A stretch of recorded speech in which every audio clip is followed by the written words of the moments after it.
Hi, everyone. I'm Cindy Lowe, CEO of Red Velvet, which is a boutique creative events agency.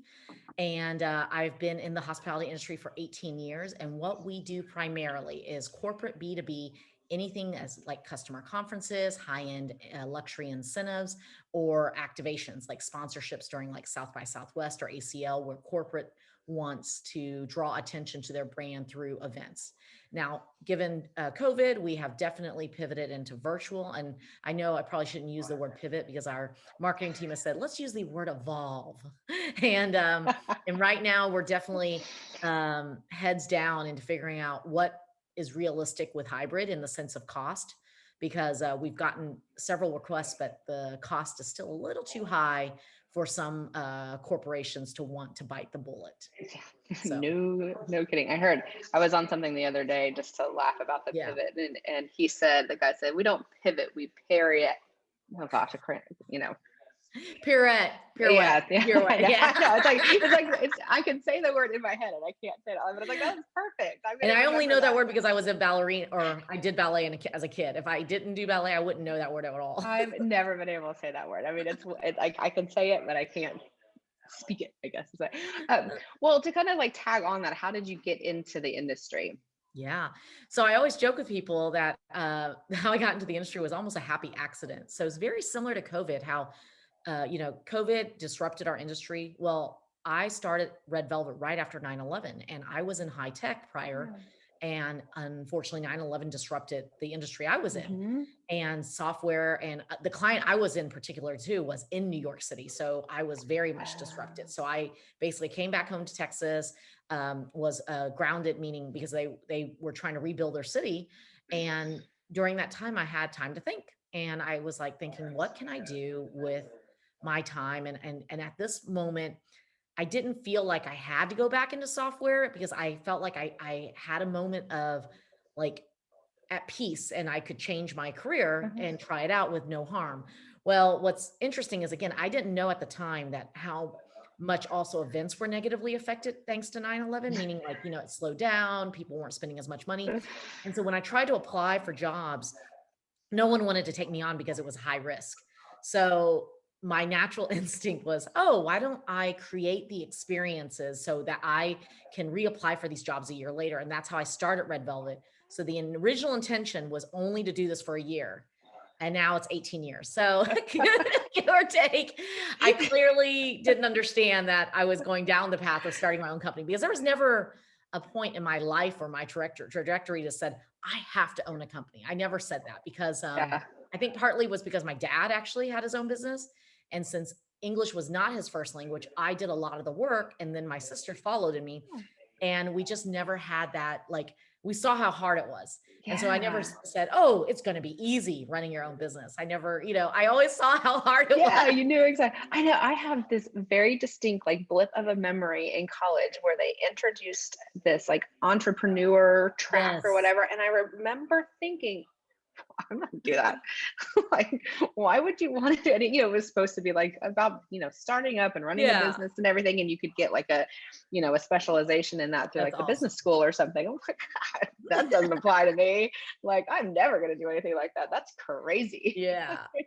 I know. I think what I didn't realize is all the times I was helping my dad is that pretty much it was kind of training me to do this naturally because Mhm. I honestly couldn't think any other way. And so, and people always joke, oh, well, it's probably because you like being your own boss. And I go, to be honest, I've got more bosses because all of my clients are my boss. So it's not easier because if you don't make that client happy, they're not coming back. Yeah, And yeah, so, yeah. so really I've got like, if, and 30 bosses at one time. And if they're not happy, then I lose each and every one of them and they affect our payroll. So it's like, no, it's not that easy. I know, and there's so many other things to worry about. I know Exactly. And then I got to worry about it marketing. is Yeah. not And that easy. sales. And yeah. So it's not just one thing. So it definitely takes a certain mentality and characteristics. Yes, But I do exactly. love my job. I really do. Well, tell me a little. I mean, you touched on COVID Yeah. and everything. So what is that looking like for you guys? Like, when's your first in person? Like, do you have things on the We books? we Like, do have something on the books right now. We're actually in the so if assuming this is going to be aired in a few weeks, our first in person is scheduled still for late May.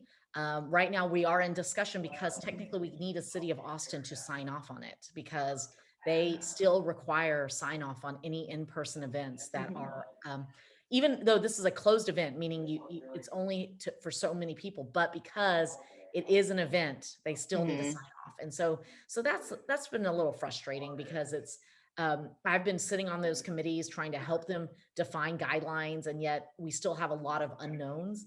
And I Mhm. wish we just had some more firm guidelines so that we know whether or not we can move forward. Because Yeah. I personally feel like we have enough data to know what we need to do to keep it Mhm. safe and what we do that might Mhm. put us at risk, for being a super spreader event, because no one wants to be that. Who wants to be a Yeah. super spreader event? Yeah, no kidding. Um, No. but there is, again, enough data and enough activity that I feel confident that we know what's causing that. So first and foremost is over communicating to people attending, saying, don't come if you even have a sniffle or you've been exposed. Like, just don't. Like, we're going to refund your money. Don't worry. And that kind of stuff. But anyhow, so yeah, our first in-person is May, but honestly, after that, we don't have another in-person until fall, Yeah. and everything is still virtual. But the biggest concern I have is the drip.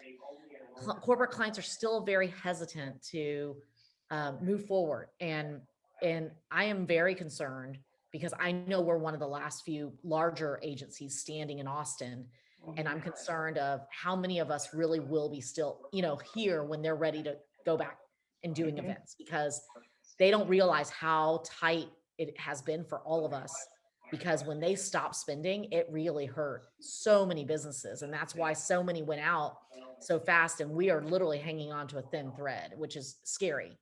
Yeah. No kidding. And then everything is so short right now. I mean, like, Yes. Yeah. you don't even know if you can have an event in May at this Correct. point, and then you're supposed to be planning it, and like, Correct. I And mean, technically this was an event we planned last year, and then we paused it. And mhm. of course, so now we're trying to pick up the pieces, but we still don't even know 100% if we're allowed to have it or have it at the size that the client wants it. So that's the hard part. Yeah. Do you okay.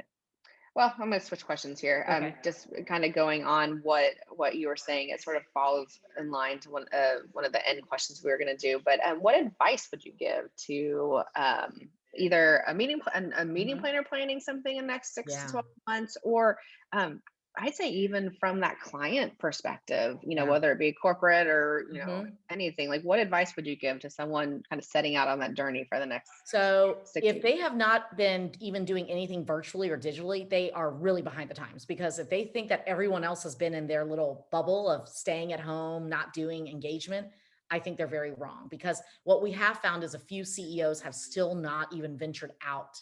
And so that engagement piece, whether your own community, whether that be through partners, attendees, users, etc., you're fooled if you think they're sitting there doing that, like just waiting for you to invite them. They have been invited to stuff. And so you need to kind of step up the game and re-engage. So I tell people, if you are not the type of company culture to be the future, forward thinker and ready to move back to in person, you really do need to do something digitally, because everyone else has. Like, I am still shocked when I learn of companies today that are just now doing their first virtual. So think about it. We're 13 months going into 14 months, and they're just now doing their first virtual. So that's pretty behind, in my opinion. Um, Not to sound harsh, sorry. Second is, if you are ready, I do think there is, again, a ways to do um, the in person. And I actually had an epiphany a few weeks ago, and I'm calling it the hybrid sandwich, because when we were getting initially inquiries from our clients to do hybrid, or quote it out at least, they were shocked at how much it would cost for just that 3 or 4 day event to be hybrid. So I was like, okay, so if it's the cost that's concerning you, why don't we take that same investment cost and spread it out across a couple weeks? So what that would mean is, initially we're going to have digital content built online, so to promote the in-person event. So it's just like before. We're going to be teasing, maybe we'll drop 30 seconds here, social media clips, little quick interviews that are like TED-like talks to kind of tease up the in-person. Mhm. Then we have the in-person event, but it's not going to be streamed. It's going to be recorded, And then we take that content and we curate, we basically edit it down to the best content so that we can do an online event 3 weeks later. So this is what I'm calling my hybrid sandwich, because what it is still giving, because the point of hybrid is that you want to appeal to both audiences, the audience that can't come in person and the audience that wants to be in person. The problem is the controller and CFO and maybe some CEOs don't like the cost of what it's costing for those 3 days.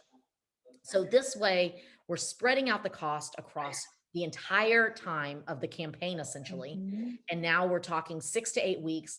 It's still going to cost that same amount because you have to realize we need to use the technology. But at least now you can have a true campaign and it's spanning Yeah. a period of time.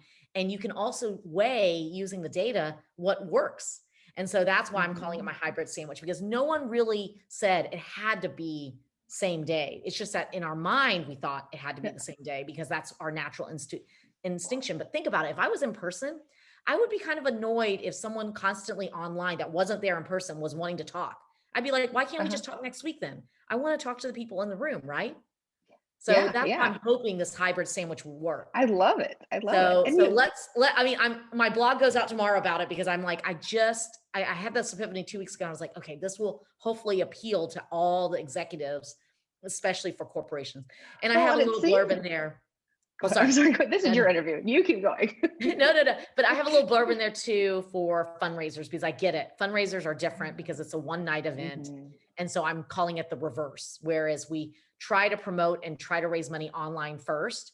And then we're actually going to treat the night of almost like a telethon with an in-person component. Uh-huh. So to help hopefully raise more money, because one thing that the nonprofits have definitely found beneficial is opening their doors to more than just the people in the room. Oh my gosh, they've raised so much more money. Oh, So I we bet need to at keep different that price going. points too, instead of just Oh, I can't buy a listen, $1,000 table, but I can exactly. stream it for $50 or Yes, whatever. Yeah, that's really great. I exactly. love it. I love the hybrid sandwich. So Uh, so yeah. that actually flows really nicely into like our last question. Okay. And since we're over, Yeah. if you don't mind, we'll take a Sorry. few more minutes. No. Oh, if anybody thought I was going to do one of these and keep it at 15 minutes, like they don't know me at all, because I'm such a talker. But so last but not least, and it kind of goes along with what you're saying, but are virtual and hybrid meetings here to stay, and where do you see them going?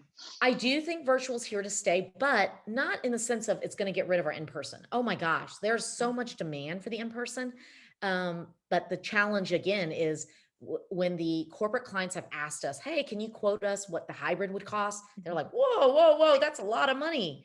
And then the second is technically, like right now, the CDC is still telling us, please don't travel unless it's essential. And so it's Mhm. kind of mixed messages. Yeah. It's and they're like, even if you got vaccinated, which I got fully vaccinated now, they're like, please still don't travel yet. And because the cases are still rising. And we're just like, gosh, like that's very mixed messages. Like we're telling people to go get vaccinated, but still hold back. And we need to get back to work. Let's be honest. And Mhm.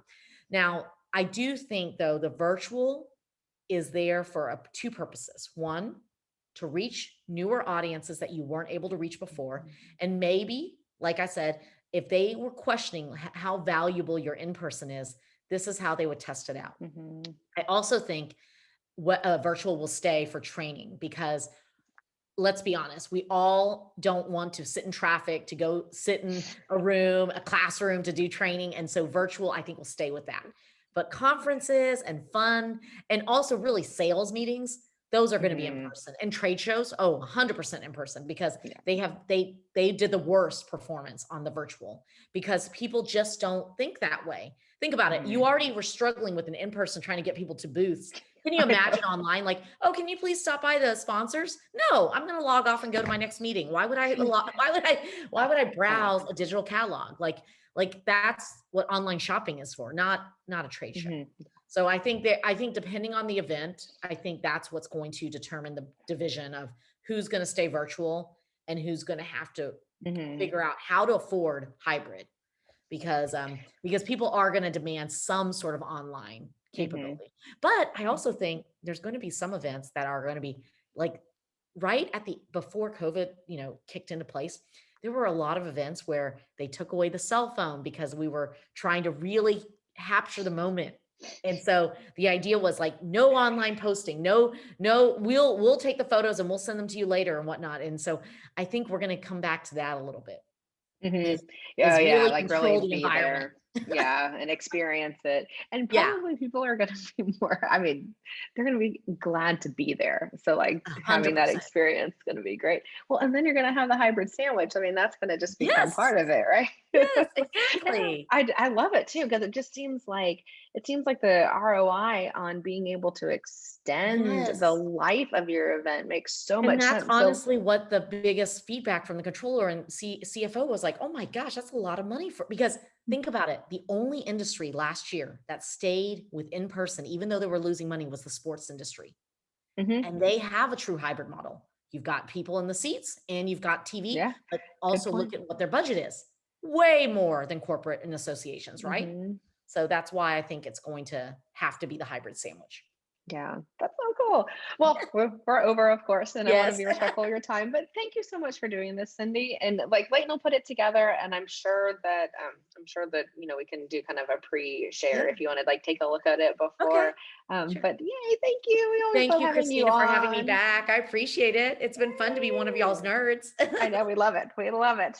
We love you. So, and I will follow up with an email at some point Perfect. too, I'll and be then on the maybe we lookout can. for it. I got my first shot yesterday. So. Yay. That's awesome on the first day. I know Jackie, our jackalope, got his shot too. So I posted it on, if you go to Instagram, Jackie the jackalope, you will see his Band-Aid. Oh, I didn't even know he had his own Instagram. Yeah. I'll go look. That's so funny. I So know. we're I trying to just get thought all Texans vaccinated so we can get back to work, because I I know corporate's waiting on it.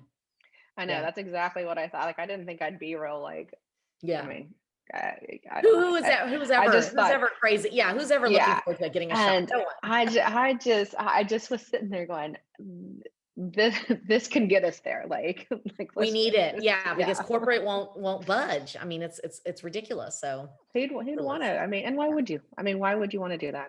I get their point, but Yeah. we need them to come back. I know. Yes, we do. We all do. We really do. Thank you so Well, much, thank you Christina. so much. I appreciate it. Take I'll care. talk to you later. Okay, Bye. talk soon. Bye.